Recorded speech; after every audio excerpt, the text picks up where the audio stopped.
Hi everybody, it's the Week in the Tackle podcast, the podcast where we look at the previous week in football and or soccer and tackle the things we found interesting. I'm Tom Rennie, alongside me for this one. For the last time with this hip, it's Brian Dunny Dunseth. How are you, mate? You all right? I'm fantastic, Rennie. Some would say I'm done thrusting. That was really good. You did good. You did good, kid. I'm proud of you. We did a thing where we were reading out on Counterattack over on SiriusXM FC what they should write on my body to let them know the exact location of the hip that needed to be replaced. Tony Miola said, "Wrong side, motherfucker." Sorry, Tim, which I thought was pretty good. That's okay. Strong. Okay. Yeah. He also had an arrow. I said, let's add an arrow to the other side. But listen, you know where I feel bad about this?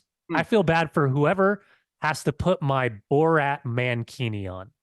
Because as I was watching all of the YouTube videos, because I have a weird obsession with like blood and surgery and watching people get surgery, I noticed that, they're popping my hip out, my legs up in the air. They're moving it this way, moving it that way. And I was like, there's a lot of bits and pieces that should be bouncing around. What's happening?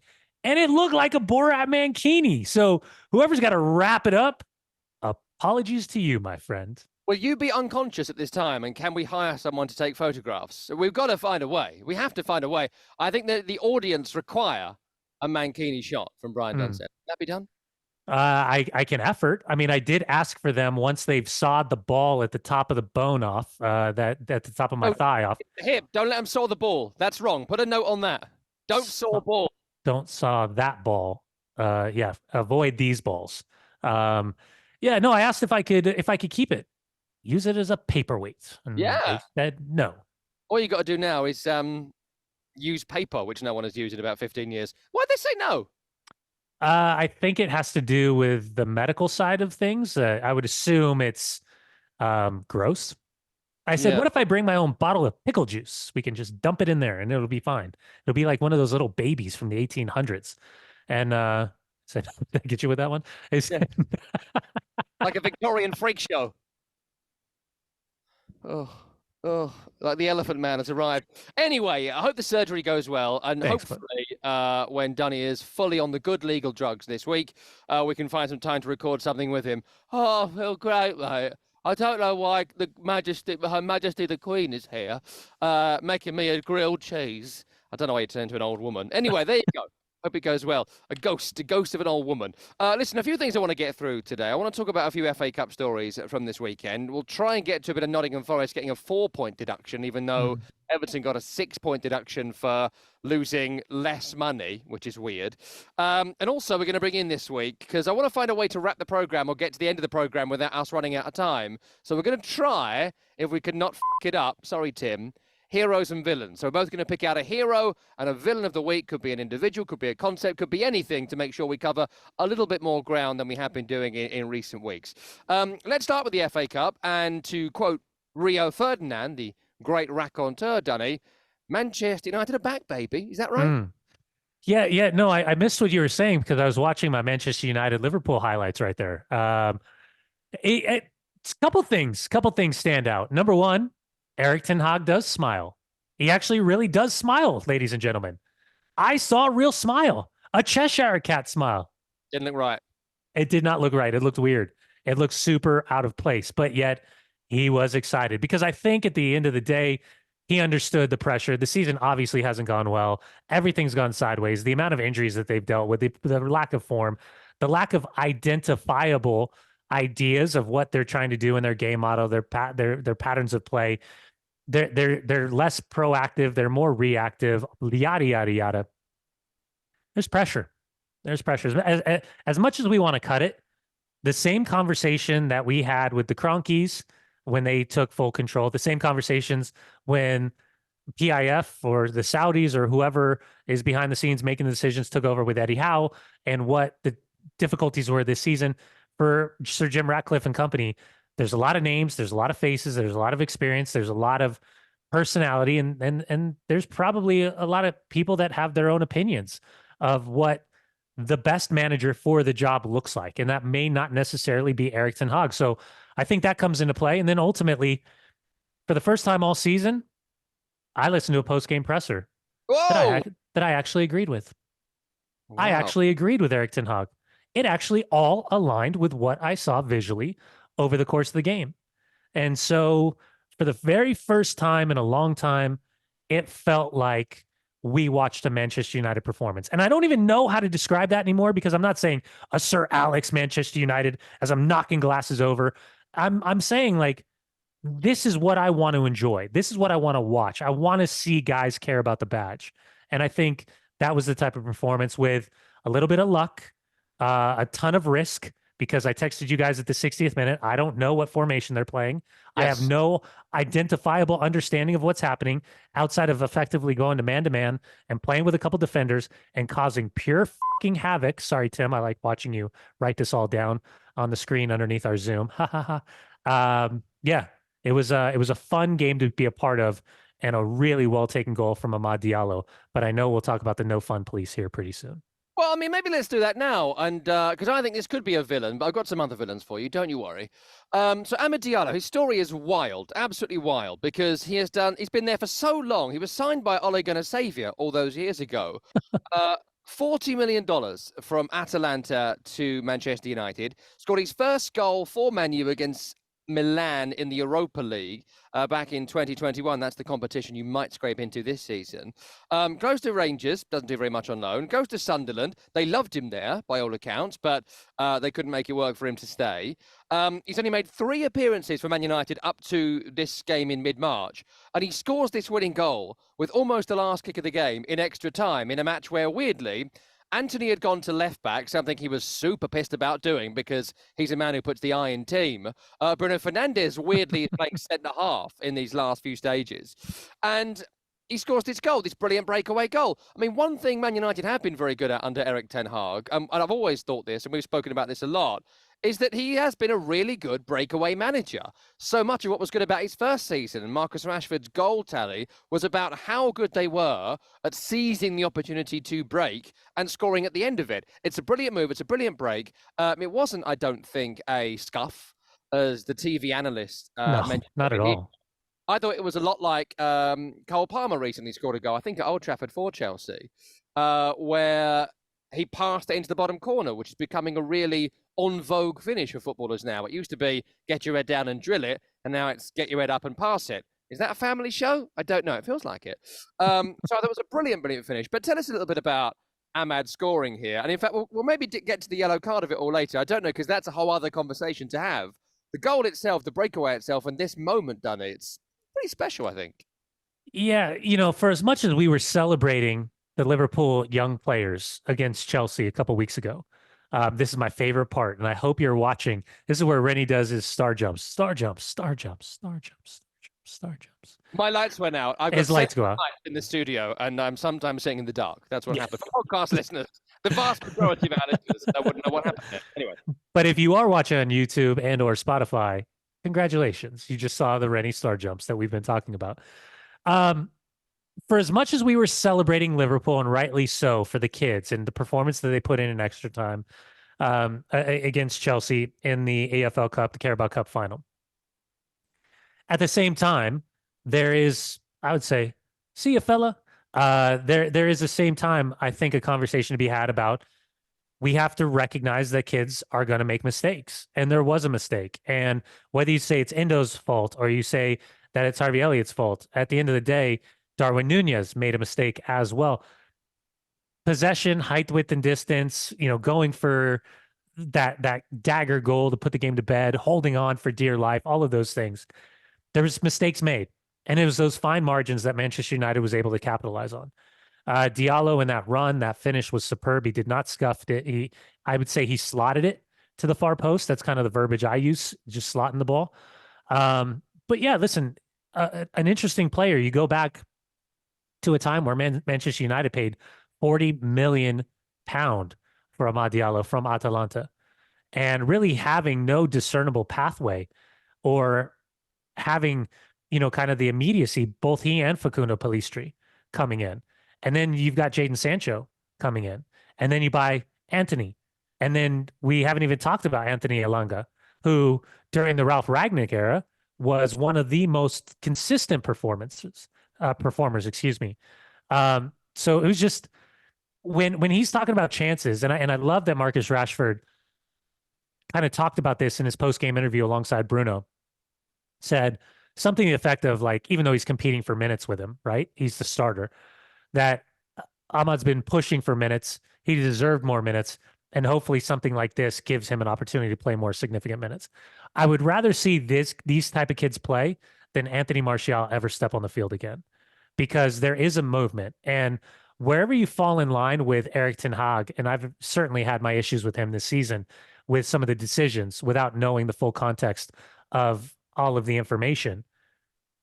Whether you talk about Kobe Manu, you talk about Garnacho, you talk about a young kid like Amad Diallo, the kids are doing well, and there is a future. But the problem is the immediacy of expectation is what's weighing down Erik ten Hag's performances. Away from Manchester United, the Klopp druple is over, which is a shame because I've enjoyed saying that. Not in that particular moment, but in general, I've enjoyed it. I wanted to talk to you about the post game because, you know, it was one of those games of football that could have gone either way. It was a terrific end-to-end match, and they won one of these against Chelsea a couple of weeks ago in the Moose Cup. They lost this one. They've got some senior players out, but yada, yada, yada. It was still a strong Liverpool. So understandably, they would have fancied the chances to win this. Plus, they were probably overall the stronger of the two teams. And they led in the game away from home, which you expect to win. The post-match was interesting, and I want your view on this because I'll give mine briefly. I don't do as much anymore, a great deal at all, actually, but I had 2 or 3 years of doing post-match interviews. And I've certainly not done as much as, you know, people who do it for a living, but I have done my fair share of holding a microphone to a manager's face or a coach's face or a player's face and trying to get something from them, copy that I need when they don't want to give it, nor do they feel like I deserve it, right? So it's a difficult job. Recently, Jurgen Klopp, the Liverpool manager, and not even recently, in the last 18 months or so, there's been a clear deterioration in his respect for reporters, a clear deterioration in his almost patience for that part of the job. I mentioned after the Moose Cup final that even after winning, he was still pissing and bitching and moaning about reporters and officials and all these things when his team had just won this amazing thing, and he was talking about the Klopp kids, but still had time to criticize the referee, the officials, and kind of be quite jousty with the media in the press conference.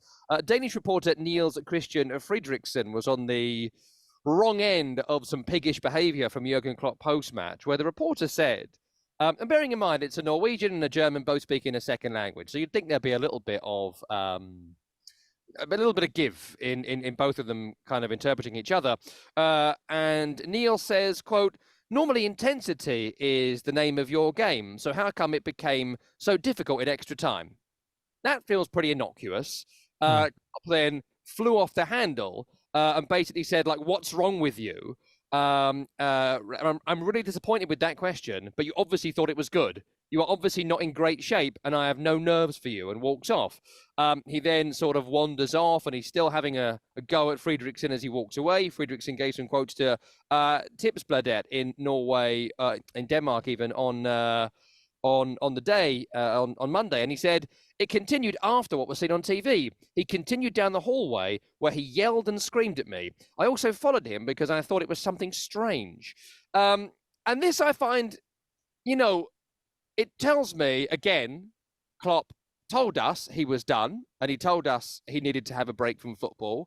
And I think when he is retired or having his sabbatical coming up, he will, as a good person, be kind of embarrassed by this sort of piggish behavior that he's occasionally displayed.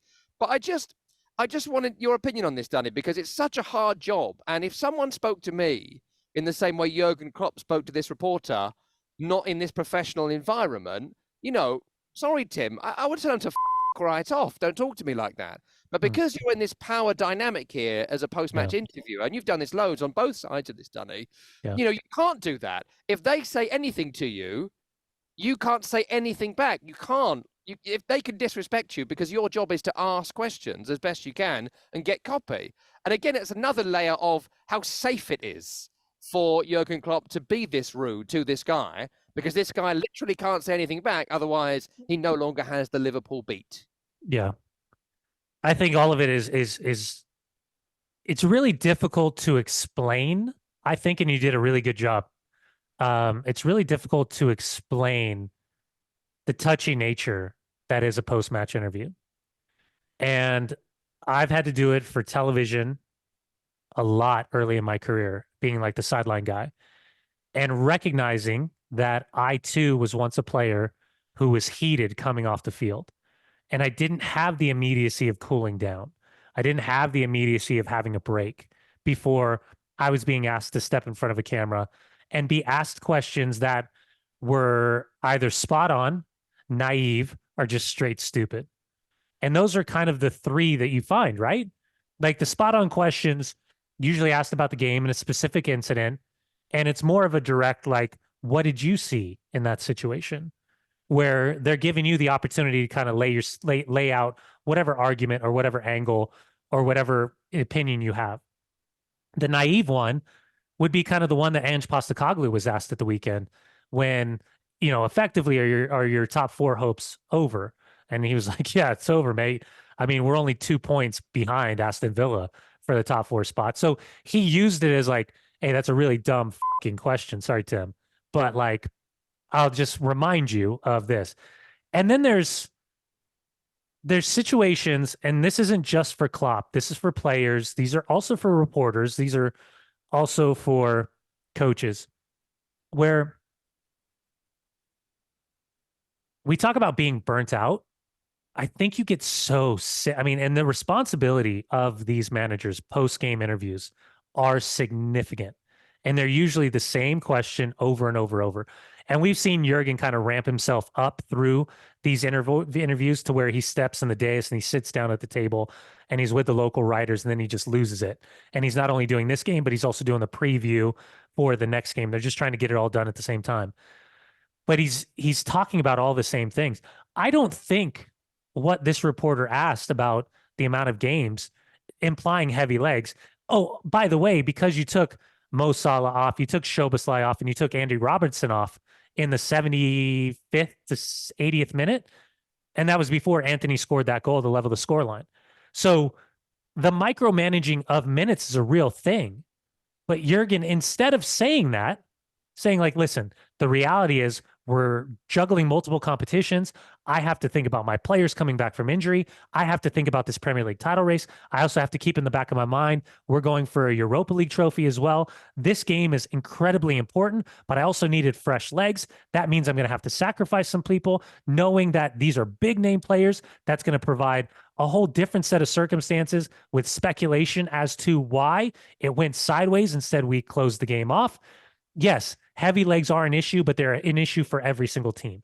He chose not to do that. He chose not to control the message. He chose to be part of the spectacle, which is then a story that has nothing to do with what happened at the game. He becomes the story afterwards. And then it becomes a confrontational, why is Jurgen being such a for no reason? Sorry, Tim. So I feel for these guys. I truly, truly do, because I know it's not easy. But if you see red mist, if you choose to then go that to not even angle, to literally pop your top, throw your toys, however you want to verbalize it, then you become part of this conversation that really was an unnecessary situation to be in, considering I don't think that question was too far out of bounds. No. And I think the reporter dealt with it really, really well. And I also just say this briefly, and again, Danny, you'll know this, but when you are asking questions, what you want is the copy. What you want is the answer. And so the question in the end is supposed to become irrelevant. And if it's a stupid question, sometimes the really best reporters ask what sound like stupid questions so they get good answers. They kind of want to get slapped down a little bit by Ange Postecoglou. You know, that reporter wouldn't think it's over when he asked about the 2 points. They want Postecoglou to say, no, mate, what are you talking about? We can make it. That's the art of questioning. You're meant to make yourself look a little bit silly. And if you're backed by a good boss, they'll encourage you to do that and they'll send you back on that beat again. Anyway, listen, I want to move off that. We'll come back to it later because I want to talk about the Diallo thing and the yellow card thing. But it kind of leads us into Chelsea, who won this weekend. But I tell you what, you wouldn't know it, judging by the reaction to their victory over Leicester City this weekend. They won it by 4-2. A few things in this game, Dunny, to get your view on. And I wanted to start with, well, there's a few people I know that were there. A couple of fans and a couple of journalists I've spoken to. One I heard and one I've spoken to. And they said the atmosphere was just really bad to the point where Pochettino was getting some serious grief from fans sitting behind the dugout at Stamford Bridge. And if you've been to Stamford Bridge, the press bit is actually really good for the written press. It's like right behind the benches. You maybe sit 5, 6, 7 rows back, but there's like a row of high-paying fans in the middle, and the fans either side are actually really close. It's a great, great place to sit to get a vibe of what's happening. And the reporters, and I'll just quote Miguel Delaney, who put it on social media. It wasn't him who told me, but there were people there that were near him. And he said some Chelsea fans near the press box absolutely roaring at Pochettino in fury. And that's something I got from fans that were there. The Chelsea fans that I know really do not like Bowley or Igbali or the ownership model or the fact they've got to sell Conor Gallagher to keep Enzo Fernandez. And Raheem Sterling's an interesting part of this narrative too. Misses a penalty this weekend, happens to anybody. But there's a bit where he hits a free kick so badly, it was like Lautaro Martinez penalty for Inter. It's so far over, it's in orbit. And when he hits the penalty, there's a few social media videos doing the rounds of the sheer amount of people who have just had enough of Raheem Sterling. They don't want to see Raheem Sterling. They don't want Raheem Sterling. They don't get Raheem Sterling. And it was incredible, really, because, again, it's like one of those ones where, because you're not in the fan base, like you get it, but you don't. You kind of see what they're driving at, but you don't feel it. And in the end, we always push the project narrative and this sort of thing about Chelsea. There is a sense they've just had enough of it. And even to the point, Dunny, briefly, and this is the last bit before I want to get your view on this, Gary Lineker's on the telly over here on the BBC, so it's got big figures, this. And he's a Leicester fan, famously, and he makes a kind of innocuous pre-game joke of, look at the size of the squads, and he does Leicester's, and then he's like, look at Chelsea's. It's an inch longer. You know, and as my wife always says, every inch counts. And that extra inch, family show, that inch is about 15 other players. And Pochettino post-match was like, yeah, but look, under 18, under 21, youth player, you know. And it was a bit like, yeah, you're being very defensive about something that every team has that problem. You've got more youth players. You've got more senior players. The analysis remains the same. You do still have this ginormous squad compared to everybody else. I wonder what your view was, Danny, looking at Chelsea from the outside and speaking to Chelsea fans on your show as well, of the just ongoing negativity about Chelsea and where on earth it can lead here. Is there any chance it leads to somewhere positive? Oh, if they lifted a trophy, I think if they would have lifted the Carabao Cup, I think it would have alleviated some of the pressure on everybody involved. It would have alleviated the pressure on Clearlake, Begbali, and Bowley.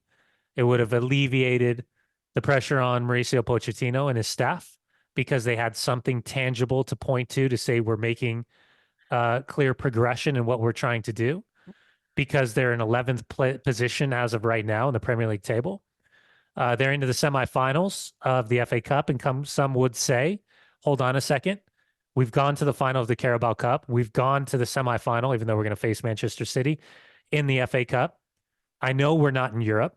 I know the position in the table isn't ideal. We're not going to have that opportunity to play in Champions League and miss out on Champions League money. But these are all positive things for a young team. But guess what? Similar to the conversation I had about Amad Diallo and Garnacho and Kobe Mainu, yeah, great. The future could be bright, but it's the immediacy right now. And I know, and we probably won't get to the plastic fan conversation that Ange Postecoglou, I think, did such a good job batting away the other day. But what I would say is that the fury that is social media, and that is social media on Twitter specifically, that type of hatred is just that. It's just, yeah, you can deal with it. It's just that. But I have always thought that when the ground turns on the manager, when the ground turns on the owner, that's when you're in big trouble, because social media is just noise in the ether. But when you visually see Chelsea Football Club fans inside that stadium, turning on the coach, turning on the players, turning on the owner, those are the visuals that are then being transmitted around the world. I've always said there's a difference. And once that stadium turns, I think he's in big trouble. I do think he's in trouble. We've already seen that Bowley and Igbali and Clearlake will throw money at anything they think is going to make that club better. But now they've got some serious circumstances that they're going to have to deal with, similar to Everton and Nottingham Forest, because they're operating in a zone in which now financially they're going to be held responsible. And I know all these things are turning in amortization and, financial fair play and, sustainability, profit and sustainability. Yeah. Those screws will be tightened more and more.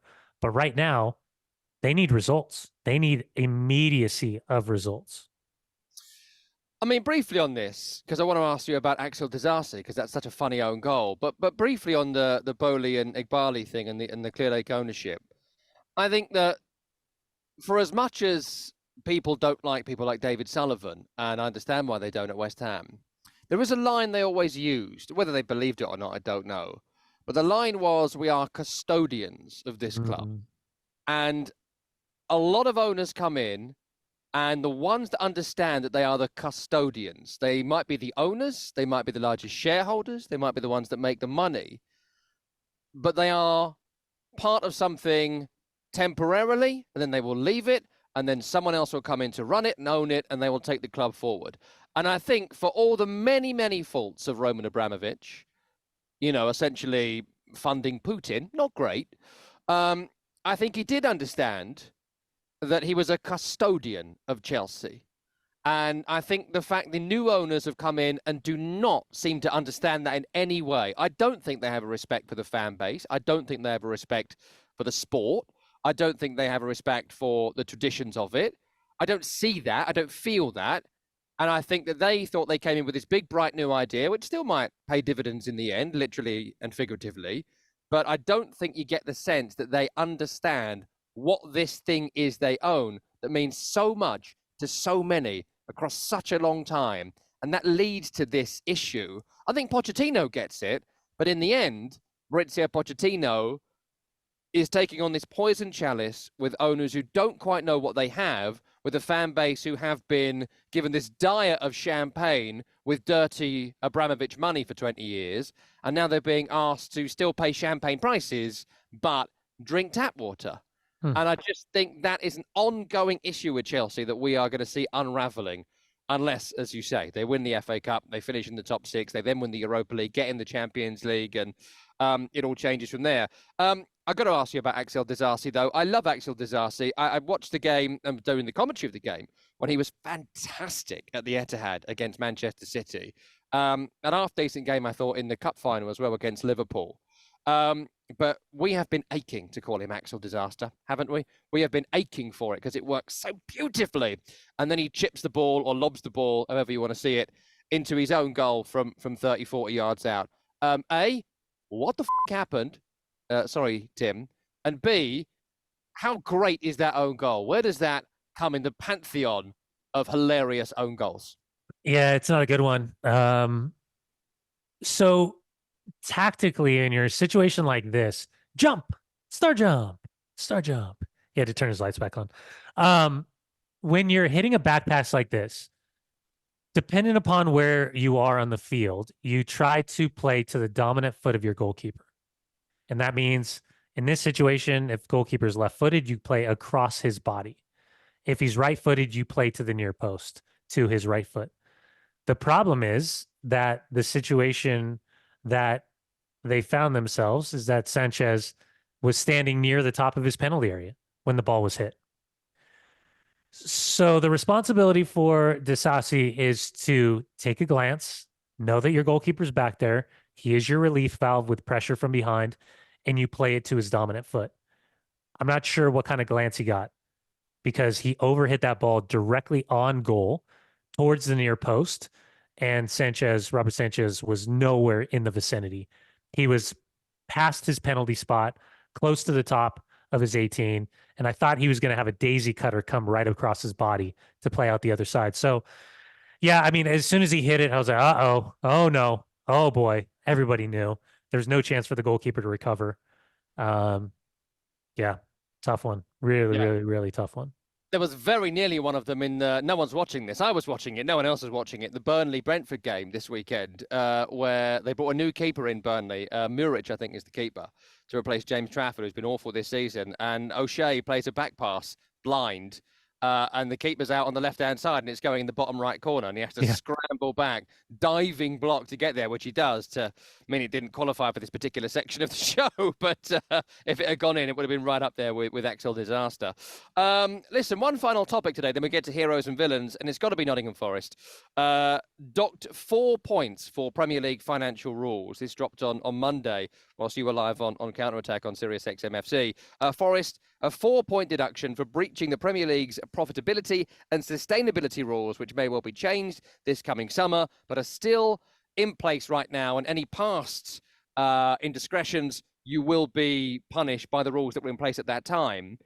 Forest admitted to the breach, but their defence was based around extenuating circumstances in relation to the sale of Brennan Johnson. The club had a £30 million offer for Johnson last summer. They felt they could get more, plus Johnson didn't want to make the move at that time. When they did sell him to Spurs, it was near £50 million, so around about £20 million more than they were previously offered. So they were proved right in waiting to sell their asset for more money, and yet they're being punished for that because they said, look, we're going to get more money later, so we're not going to do this right now. The other element of Forest is that 2 of the 3 years they are being looked at for, they were in the Championship. And so that loss over the 1-year period isn't over a 3-year period. It comes to like a 65-ish million pound loss they were allowed to have. Look, that's a really brief recap of a very complicated story. I hope it makes some sense to people listening. In the end, Dunny, what we have is a potential appeal of this, which runs post-season. We'll see how that goes. For my money, Nottingham Forest should take their medicine and just accept they did something wrong. They've really got away with a 4-point deduction. Sorry, Tim. And they should just accept that's the situation. That's the lay of the land and move on with it. That comes with what they decided to do with Brennan Johnson, in my view, an interpretation of events. But they are going to appeal because, of course, they're going to appeal. That's the information I have as we record this. What do you make to it being 4 points? Not 6, which is what Everton got. The 6 compared to 4 is because they were more compliant. They were more trying to help as opposed to Everton. So says the charges. I don't know if I agree with that or not. But it's 4, and it puts them in the relegation zone as we speak. Luton coming out. It's understandable when they explained it, why it was only a 4-point deduction. That being said, I don't have a problem with it. I really don't. I think the one thing that gets lost in this conversation is there is a hard date, and everybody is operating underneath the same guidelines, the principles, the same rules. Now, do I think the hard date, could it be amended to the end of the summer transfer window? I think it should, because if you're going to say that the financial ramifications of the decisions that these clubs are making should be part of the investment strategy to maximize the complete value of a player. In doing so, because you're developing players, you are investing in players, you are paying players. So you are functionally devaluing players by saying that hard date is June 30th, June 31st, whatever that date is. Because as we saw with Richarlison and as we saw with Brennan Johnson, both players are going to easily be more valuable in the summer transfer window by about 20 million. Both of those players, their value would raise about $20 million or 20 million pound. So I think you can make adjustments to the rules, but the rules still have to be abided by everybody. Everybody has to play by these same set of rules. This is the rule that Chelsea is going to have to fall in line when you talk about Broja or Broha, depending on if you're English or not. When you talk about Conor Gallagher, and even this January window, remember when Broha, depending on where you're from, was worth 40 million to Fulham, and they got him for £4 million on loan. They didn't even want him. Yeah. Well, okay, I guess we'll give you 4. And then for Conor Gallagher to go to Tottenham, it was supposed to be what, 80 million? No, but nowhere close to that value. So. And by the way, I called it. Did you see the meeting this week? Michael Almanalo, Todd Bowley called it. What do you think? What do you think that money's going to come before June 30th? Where do you think that money's going to come from? I just think that it's always been a dream of Christopher Nkunku to play for Al or whatever the f***. Sorry, Tim. Yeah, I'm just saying. But anyways, listen, follow the rules. That's it. And by the way, not for nothing, 250 million on 42 different players. If you wanted to really chop this up, if you're Nottingham Forest, for Marinakis' son, with the sporting director, with the team compliance budget officer, with doing Jay Ling's Instagram videos. I signed him, you signed him, me, all those things. Even though his South Korean boss doesn't really like him right now. Oh, I saw that. Hates him. Oh, Didn't put any effort in, apparently. There was no way of knowing. awkward. Yeah, I again got to pay the piper. If you're going to make these decisions, obviously it's going to come back to haunt you. But here's what's even more interesting in this conversation. Steve Cooper doesn't look like he was as bad of a manager as maybe people were trying to paint him as, right? And maybe Nuno Espirito Santo is no longer the savior that everyone thought he could be. Maybe, just maybe, because of the way that the structure of the club is built and what you're trying to do to literally throw money at players to bring them in that are so eerily similar to one another that nobody stands out from one another. Maybe that's the problem. Maybe it ain't them. Maybe it's you. Listen, let's get to heroes and villains. We haven't had the budget to do a jingle for this, so I'll just do it live. I need a hero. I'm holding out for a hero till the end of the night. But we also need a villain. 2 nominations for Hero of the Week. I'll briefly tell you their story. And in fact, I'll give you the 2 nominations now, and I'll tell you why I think they could be Hero of the Week. Number 1 is The Wind. Number 2 is Haji Wright. They are both American-themed. Let's start with The Wind. Because there is a moment in the Chicago Fire game against Montreal in the 99th minute where a goal is scored by Kellyn Acosta, where he just gives it an old-fashioned up and under as hard and as high as he possibly can. And this ball must have been caught in all sorts of multi-directional wind because the goalkeeper saw his life flash before his eyes and let it somehow go in the back of the net. Dunny, you've been to Chicago. A, how windy is it? B, how windy was it? And C, did he mean it? Windy City for a reason. If that stadium, when you're there, I've called a couple games, it's kind of open in certain sections. So, by the way, you're on the lakefront, so you're catching all of that wind off the water, and it kind of like cuts through the stadium in certain angles. So, yes, it was wind assisted. No, Kellyn Acosta did not mean it. As much as you want to celebrate, and which they absolutely did, even though Laurent Courtois and CF Montreal will feel hard done by some of the decisions and or VAR that led to those moments. Capitulating in the manner in which they did will be gut-wrenching for a team that's playing their first 6 games away from home, and they've been fantastic so far this year. Credit to Frankie Klopas and the Chicago Fire for having the mentality to fight back. But yes, goalkeeper error, misjudging the wind, got a touch, was super high. The idea in a situation like that, Kellyn Acosta is trying to drop the ball behind the back line, force defenders to face their own goalkeepers, cause havoc, see if you can nick something. They just got a goal a few minutes earlier in added extra time. It's making the rounds. It's making the rounds, not because he meant to, but because that wind took that ball and caught that goalkeeper. There is one video behind the goal from like a fan cam who said it was incredibly windy. And we spoke to a fan who was at the game on the football show on Sirius XM-FC who did say it was a very, very windy day. But I can't help but feel if you're in doubt, head for the goal line.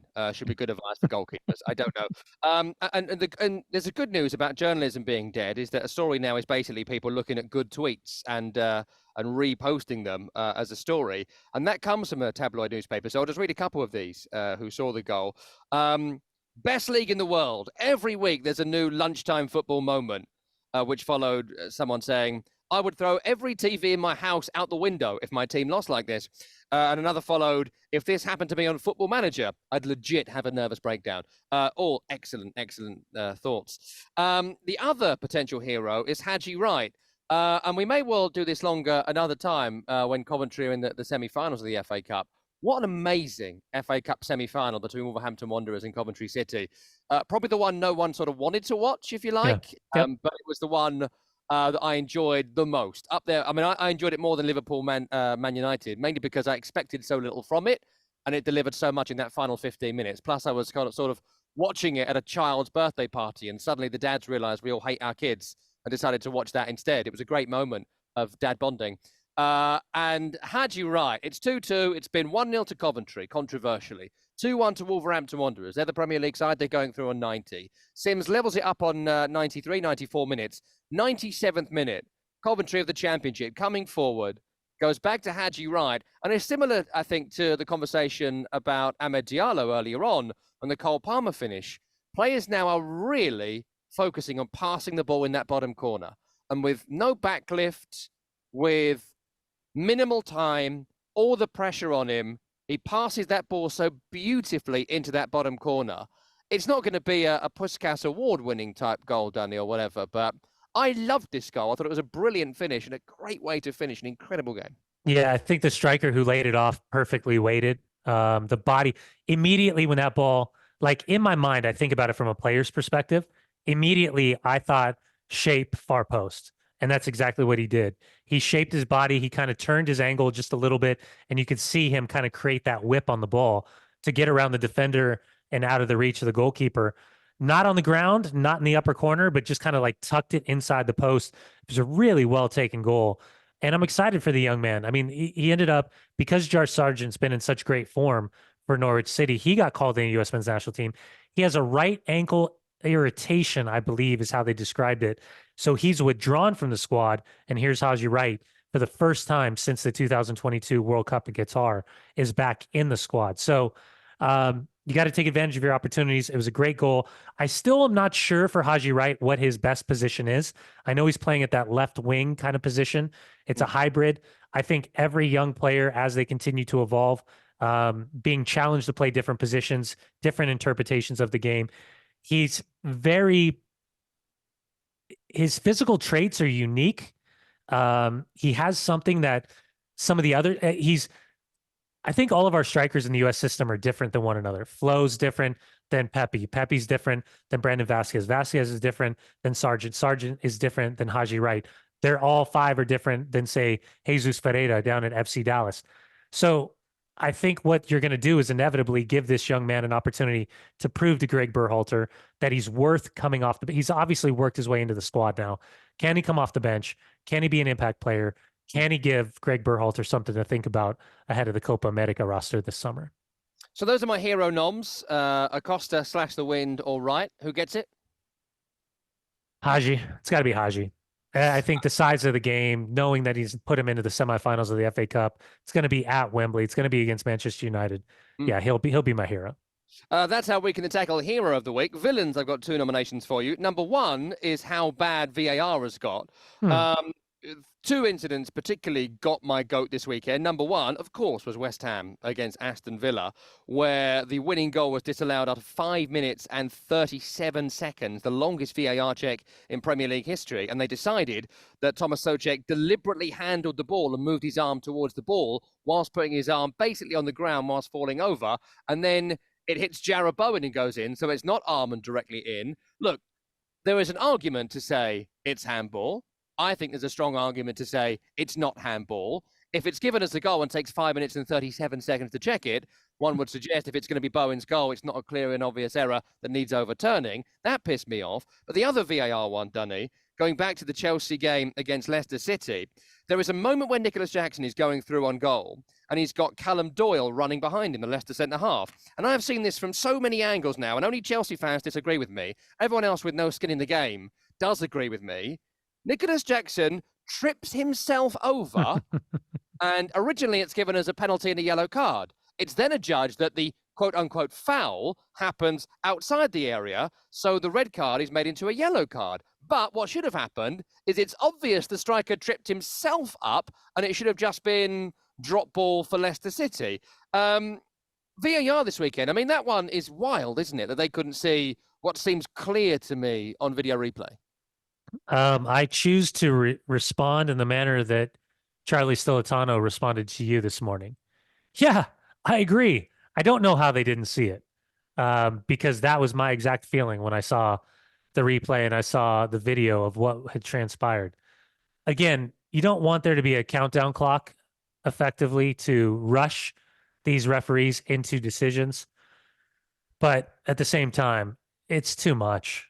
I mean, it's too much. If you're looking for reasons, and I feel like this is where we're at now, to negate goals, to take away goals, that's fine. I can wrap my head around that. But 5.5 minutes it's almost as like, Bill, get the laws of the game. Got a question for you over here. They bring the book, drop the book on. What page? 4,282. Okay, hold on. Just continue to hold the game, please. We're checking something. And just taking their sweet ass fucking time Sorry, Tim, to get to this. It's crazy. If it's clear and obvious, it's clear and obvious. You should not have to be presenting in a court of law what you think the determination of this call should be. Hey, Bob, really quick, we're going to give you another look. We think you might have messed this one up. No, I'm going to stick my original call in the field. Got it. Good. See you next time. Done. Nice and easy. But again, Barzar, Howard Webb, put him in a box, put everything in front of him. He makes the ultimate decision. He's the arbitrator of the final decision for all of the calls that happen in England because he's the boss. The other nomination, briefly, something we spoke about earlier on, is that if you score a winning goal in the 120th minute of a game that may make or break your career in one of the biggest derbies in English football, if you take your shirt off, I have a few notes on this. Number one, I love the fact that Ahmed said, "Oh, I forgot I already got a yellow," which I want to be nice to him, but that's really, really dumb. So I can't really forgive it, but fine. But I don't think the rule should exist. And so I understand that there is a conversation about incitement of supporters, and that's why they don't want them to do it. I'd suggest scoring the goal against your team is the reason why you're incited, not the fact we've just seen some pecs. But also, if you are going to take your shirt off, I want to see pecs. Why would you take your shirt off if you have a shirt underneath, which is the same color as your actual shirt? So much about that annoyed me, Dunny, and yet getting sent off for that for a second yellow it just feels stupid. Yeah, listen, he popped his shirt off, turned his shirt around, and held it up. I scored the goal. We all know that the laws of the game say that if you take your shirt off, you are shown yellow.